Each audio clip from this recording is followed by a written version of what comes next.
오늘은 요한복음 8장 1절에서 7절, 제목은 너희 중에 죄 없는 자라는 제목으로 말씀을 전하겠습니다.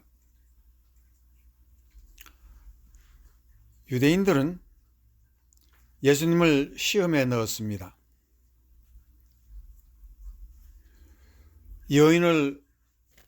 간음 중에 잡힌 여인을 불러와서 예수님을 시험하기 시작했습니다. 모세는 이러한 여인을 돌로 쳐서 죽이라 하는데 당신은 어떻게 생각합니까? 라고 말을 던졌습니다. 그러니까 이 말씀 속에는 어떠한 문제가 있느냐 하면은, 만약에 이 여인을 놓아주면은 모세의 율법을 어기는 사람으로서 유대인들에게 비난을 받게 되고, 또 만일 돌로 치라 하면은 로마법으로 예수님을 살인자의 법으로 걸 수가 있습니다. 그러니까 지금 예수님은 이렇게 해도 벌을 받을 수 있고 저렇게 해도 벌을 받을 수가 있습니다. 그러니까 완전한 함정에 예수님을 빠뜨리고 유대인들이 지금 좋아서 예수님을 쳐다보고 있는 것입니다. 그런데 예수님은 거기에 대해서 이 세상 사람들이 깜짝 놀라고 유대인들과 바리새인들이 깜짝 놀라서 입도 한번 뻥끗 못하고 도망가게 만드는 큰 말씀을 하고 계십니다. 그것이 바로 너희 중에 죄 없는 자 돌을 쳐라 그랬습니다. 이 말씀 속에는 어떤 것이냐면, 너희는 나를 죽이려고 나를 이렇게 살인자로 만드는 네 마음 속에는, 너희들 마음 속에는 살인자의 의도가 너희 속에 있다는 것을 예수님이 지적하고 있는 것입니다. 그뿐만 아니라 오늘 말씀의 전체적인 흐름 속에 한 가지 꼭 기억해야 되는 것은, 사람 마음 속에는 죄라는 큰 빙산이 있더라 하는 것을 예수님이 우리에게 가르치는 것입니다. 그러므로 말미암아 너희 중에 죄 없는 자라는 것은 무엇을 의미하느냐 하면은, 이 세상에 죄 없는 자가 있느냐라는 질문입니다. 그것이 첫 번째 우리가 생각하고자 하는 것입니다. 자, 이 오늘 본문 말씀 너희 중에 죄 없는 자라는 뜻은 세상에 죄 없는 자가 있느냐라는 질문입니다. 여러분이 잘 아시는 나다넬 호손이라는 주홍글씨는 1642년경 청교도 시대에, 뉴잉글랜드 지대에, 그 시대에 헤스터라는 한 여인의 삶을 주제로 하고 있는 것입니다. 그녀는 남편이 바다에서 죽은 것으로 알고 있기 때문에 자기는 과부입니다. 그런데 그 과부가 어느 날 임신을 하게 되었습니다. 그리고 아이를 낳았습니다. 그런데 바로 그때에 죽은 줄 알았던 남편 로저가 나타나서 이 아이의 아비가 누구냐고 소문을 내고 다니니 온 동네가 헤스터를 법에 넣고 그에게 죄를 지었는데, 그 가슴에 A라는 주홍글씨로 A라는 adulterer, 간음녀라는 글자의 앞날 글자를 달고 다니게 했습니다. 그 결과 그 아이의 아버지라는 디머스 데일이라는 목사님이 그 마음속에 죄를 품고 있다가 마지막으로 헤스터의 팔에 안겨 죽으면서 자기가 죄인임을 고백하는 그런 것입니다. 이 좋은 글씨를 우리에게 읽고 던져주는 말씀은 참 놀라운 것이 있는데, 똑같이 이 좋은 글씨에는 정말 이 세상에 죄 없는 자가 있느냐 하는 것을 나다넬 호손이 가르치고 있습니다. 그러나 이 헤스터는 유럽에 가서 수년간 딸과 함께 지내면서 공부를 시키고 다시 뉴잉글랜드로 돌아왔어도 그 헤스터는 자기의 옷에 A라는 글자를 달고 다녔습니다. 이 헤스터가 우리에게 가르치는 뜻이 뭐냐면은, 과연 이 세상에 죄 없는 자가 있느냐는 것을 강하게 질문하고 있는 것입니다. 그것은 오늘 이 뉴잉글랜드 지경에 살던 청교도, 그들도 율법주의적인 면이 아주 많았습니다. 그리고 유대인들도 지금 율법주의로 예수님을 다가왔을 때 예수님은 그들에게 모든 사람 속에는 무엇이 있다는 것을 가리키냐면 바로 죄의 빙산이, 한두 개의 죄가 아니라 죄라는 빙산이 있다 하는 것을 가르치고 있습니다. 그리고 예수님이 이 땅에 오신 이유는 그들이 잘 믿는 자 같지만은 겉으로는 속에는 자기의 죄가 무엇인지 모른다는 것을 가르치고 있습니다. 이 청교도의 엄격한 법으로 사람을 죄인으로 만드는 일은 바로 나다니엘 호돈이 자기 할아버지를 생각하고 글을 썼습니다. 자기 할아버지는 법관인데 뉴 잉글랜드 지역에서 죄인들을 엄격하게 다루어서 벌을 엄하게 다루었습니다. 그와 같은 그 할아버지의 그 마음속에 죄에 대해서 무섭게 다루는 그 사람, 바로 그 할아버지의 마음속에 어떤 것이 있느냐, 용서는 없고 죄만 드러내고 하는 바로 죄의 그 문제가 할아버지 속에도 있고 전 세계 모든 사람에 있고 오늘 유대인에게도 있다는 것을 나다니엘 호돈은 좋은 글씨에서 잘 나타내고 있는 것입니다. 그러면은 오늘 이 나다니엘 호돈은 인간 속에 빙산이 있다는 것을, 죄의 빙산이 있다는 것을 폭로하는 것이고, 예수님도 전 세계 모든 인류를 대항해서 우리가 가지고 있는 너희 마음속에 어떤 죄가 있느냐 하는 것을 가르치고 있는 것입니다. 마태복음 7장 27, 28절에 보면은 또 간음하지 말라 하였다는 것을 너희가 들었으나 나는 너희에게 이르노니 음욕을 품고 여자를 보는 자마다 마음에 이미 간음하였느니라. 예수님이 무슨 말씀을 하려고 하는 것입니까? 사람의 마음 속에는 벌써 이 세상 누구도 깨닫지 못하는 마음의 죄가 있다는 것입니다. 그 마음으로 간음하고 마음으로 도적질하고 마음으로 이미 모든 악한 짓하고 살인죄까지도 저지르는 것이 우리 인간인데, 그 인간의 마음속에 빙산은 보지 않고 다만 조그마한 드러난 것을 우리는 예수 믿을 때 용서받았다는 것으로 자기를 말하고 있는 것입니다. 자기를 이렇게 감추라 하는 것은 우리가 진정 내 마음속에 죄가 무엇이라는 것을 전혀 깨닫지 못하고 있는 것입니다.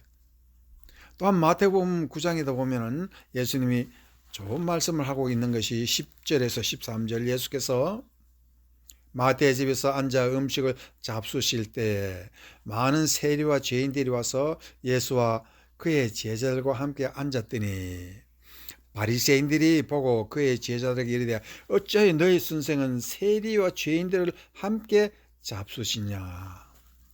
예수께서 들으시고 이르시되 건강한 자에게는 의사가 쓸데없고 병든 자에게는 쓸데있느니라. 여기서 예수님이 우리에게 가르치는 것은, 예수님이 이 땅에 오신 것은 의인을 부르러 온 것이 아니라 죄인을 부르러 왔노라 라고 말씀을 하고 계십니다.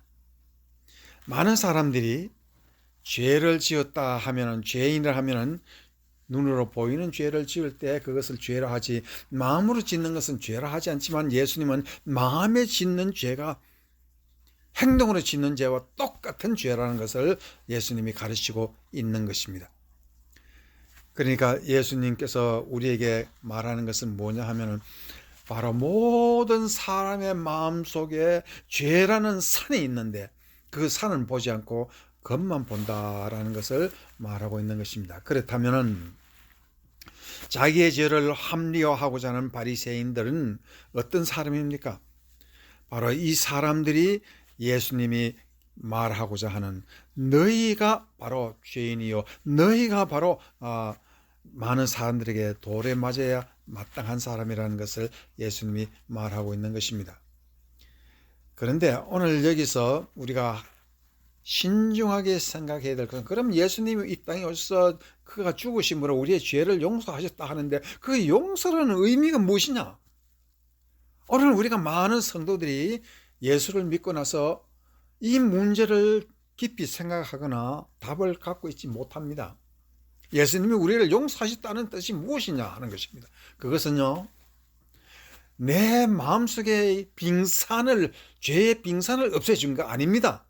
그러니까 우리는 여전히 죄인입니다. 그러니까 용서받은 죄인이요, 구원받은 죄인이지만은 죄는 그대로 남아있다는 것이고, 예수님이 우리의 죄를 용서하셨다는 것은 다른 것이 아니라 우리가 벌을 안 받는다는 것입니다. 우리의 죄는 예수 그리스도의 피로 다만 페인트칠 했을 뿐이지 우리가 벌을 안 받는다는 것이지 죄는 용서받았다는 것입니다. 자, 여기서 이 용서라는 뜻을 우리가 잘 이해하지 못하면 바로 바리새인들과 같고 오늘 뉴 잉글랜드에 있는 이 청교도인들과 같은 율법주의적인 신앙을 갖게 된다 하는 것을 알아야 하는 것입니다. 그러면은 오늘 예수님이 하시는 것은 무슨 말이었습니까? 말 그 자체는 벌써 칼과 같은 무서운 죄를 짓는 것이라는 것을 우리가 알아야 되고, 우리의 마음속에 이 죄라는 속성, 죄의 속성, 원죄라는 그 속성이 있어서 이 원죄를 통해서 혀가 칼처럼 남의 마음을 아주 싹둑싹둑 자르는 그런 죄를 짓는 살인죄를 짓고 악을 저지르는 것이 우리의 마음이라는 것을 우리는 오늘 예수님의 말씀을 통해서 알아라 하는 것입니다. 디모데전서 4장 2절에 보면은 4장 2절에는 자기 양심이 화인을 맞아서 외식함으로 거짓말하는 자들이라. 누굴 말하고 있는 것입니까? 바리새인들과 유대인들을 말하고 있는 것입니다. 화인 맞았다 하는 것은요, 전혀 자기의 죄를 합리화만 할 줄 알았지 자기의 죄를 깨닫지도 못하는 사람을 두고 말을 하는 것입니다. 이것은 참으로 놀라운 무서운 일입니다. 얼마나 많은 사람들이 우리가 이 세상에 살면서 죄를 깨닫지 못하는 그런 무감각한 사람들이 많습니까? 그 중에서도 예수 믿는 사람들 중에서 죄의 뜻을 깨닫지 못하고 용서의 뜻을 깨닫지 못하는 사람이 이와 같이 율법주의적인 관점으로 넘어가는 이유가 다 이와 같은 것입니다. 그래서 마태복음 5장 20절 이후에 다음같이 말이 있습니다. 내가 너희에게 이르노니 너희 의가 서기관과 바리새인보다 더 낫지 못하면 결코 천국에 들어가지 못하리라. 옛 사람에게 말한 바 살인하지 말라, 누구든지 살인하면 심판을 받게 되리라 하였다는 것을 너희가 들었으나 나는 너희에게 이르노니 형제에게 노하는 자마다 심판을 받게 되고 형제를 대하여 라가라 하는 자는 공회에 잡혀가게 되고 미련한 놈이라 하는 자는 지옥불에 떨어지라. 이게 무슨 말입니까? 살인하는 것은 단순히 누구를 죽여서 살인이 아니라 말로 노하는 것, 말로 남의 마음에 상처 주는 것, 이거 다 살인이라는 것입니다. 그러므로 말미암아 우리에게 중요한 것은 무엇입니까? 겉으로 드러나는 행동을 그 죄로 삼는 이 세상 죄로 판단하는 사람은 죄의 뜻을 모릅니다.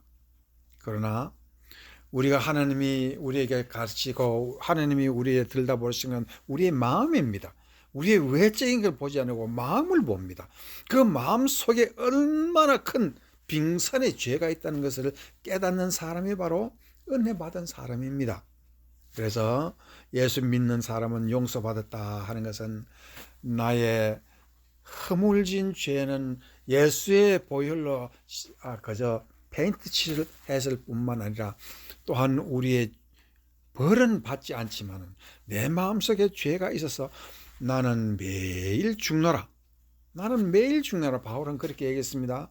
매일 죽노라. 죽는 만큼 회개한다는 뜻입니다. 죽는 만큼 내 마음속에 이 죄를 붙들고 밤마다 하나님 앞에서 거기에서 갈구하고 회개하고 또 무릎 꿇고 주님께 간절하게 사는 사람이 바로 용서받은 사람입니다.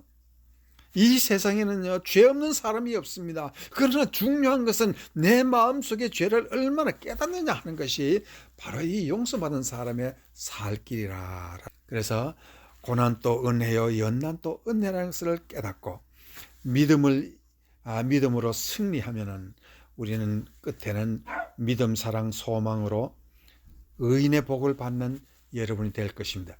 이와 같은 귀한 성도가 되기를 주의 이름으로 축원합니다. 아멘.